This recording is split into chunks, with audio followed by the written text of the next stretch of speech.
সুপ্রিয় দর্শক মণ্ডলী, আসসালামু আলাইকুম। আজকের এই ভিডিওতে দেখাবো যে কোনো ধরনের বিদ্যুৎ বিল আপনি বিকাশ দিয়ে পেমেন্ট করবেন কিভাবে। চলুন বেশি কথা না বাড়িয়ে মূল ভিডিও শুরু করা যাক। আপনি যদি আমাদের এই চ্যানেলে নতুন দর্শক হয়ে থাকেন তাহলে প্লিজ চ্যানেলটি সাবস্ক্রাইব করে রাখবেন এবং আপনার মূল্যবান মতামত কমেন্ট অপশনে জানিয়ে যাবেন। এবং এই ভিডিওটি যদি ফেসবুক পেজ থেকে দেখে থাকেন তাহলে অবশ্যই আমাদের পেজটিকে ফলো দিয়ে রাখবেন এই ধরনের ইন্টারেস্টিং ভিডিও পাওয়ার জন্য।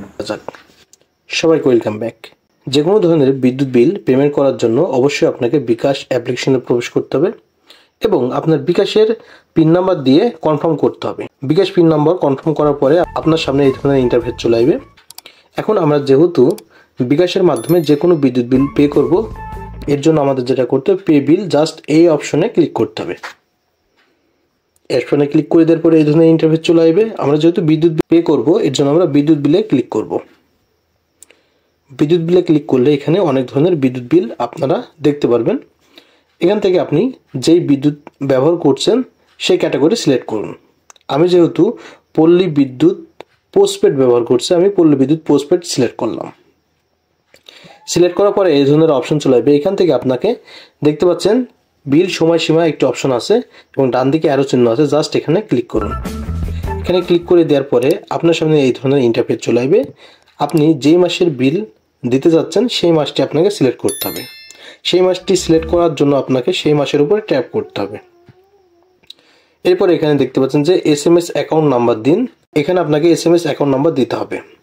অ্যাকাউন্ট SMS নাম্বার কোথায় পাবেন? আপনার বিদ্যুৎ বিলের নিচে দেখবেন গ্রাহক অবলিক হিসাব নাম্বার আছে। এই গ্রাহক অবলিক হিসাব নাম্বারটি হচ্ছে আপনার SMS অ্যাকাউন্ট নাম্বার। জাস্ট ওই নাম্বারটি এখানে আপনাকে টাইপ করতে হবে। টাইপ করে আপনারা যেটা করবেন, এখানে পে বিল করতে এগিয়ে যান, জাস্ট এখানে ট্যাপ করবেন। এখানে ট্যাপ করার পরে এই ধরনের অপশন চলে আসবে এবং আপনি আপনার নিট বিল দেখতে পারবেন। অর্থাৎ আপনার নির্দিষ্ট সময়সীমা বা যেই মাস সিলেক্ট করেছেন ওই মাসে মোট কত বিল রয়েছে সেই বিলটি কিন্তু এখানে চলে আসবে। এবং এই বিলটি পে করার জন্য আপনাকে পরের ধাপে যেতে ট্যাপ করুন, এখানে ক্লিক করতে হবে। এখানে ক্লিক করে দেওয়ার পরে এই ধরনের অপশন চলে আসবে। এখান থেকে আপনাকে আপনার নির্দিষ্ট পিন নাম্বারটি দিতে হবে, অর্থাৎ বিকাশ পিন নাম্বারটি দিতে হবে। বিকাশ পিন নাম্বারটি দেওয়া কমপ্লিট হয়ে গেলে আপনারা পিন কনফার্ম করুন, জাস্ট এখানে ক্লিক করবেন। এখানে ক্লিক করে দেওয়ার পরে এই ধরনের ইন্টারফেস চলে আসবে। পে বিল করতে ট্যাপ করে ধরে রাখুন, জাস্ট আপনারা এখানে ট্যাপ করে ধরে রাখবেন।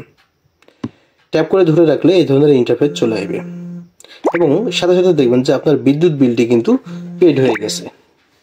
এখানে একটি কাজ করতে হবে, যেহেতু আপনি নিজে থেকে আপনার বিকাশ দিয়ে বিদ্যুৎ বিল পে করছেন, তাই আপনাকে যেটা করতে হবে, এখানে যে ট্রানজ্যাকশন আইডি আছে এই ট্রানজ্যাকশন আইডিটি আপনার বিদ্যুৎ বিলের কাগজে আপনি লিখে রাখবেন। এটা লিখে রাখা কেন জরুরি? পরবর্তী মাসে আপনার বিদ্যুৎ বিল যদি বেশি আসে এবং যে মাসে বিল আপনি পে করেছেন সেই বিলটি যদি অ্যাড করে দেওয়া হয়, তাহলে এই ট্রানজ্যাকশন আইডি দিয়ে আপনি পল্লী বিদ্যুৎ নিকটস্থ পল্লী বিদ্যুতে যে আপনি যে বিল দিয়েছেন তার প্রুফ হিসাবে এই ট্রানজ্যাকশন আইডিটি প্রয়োজন হবে।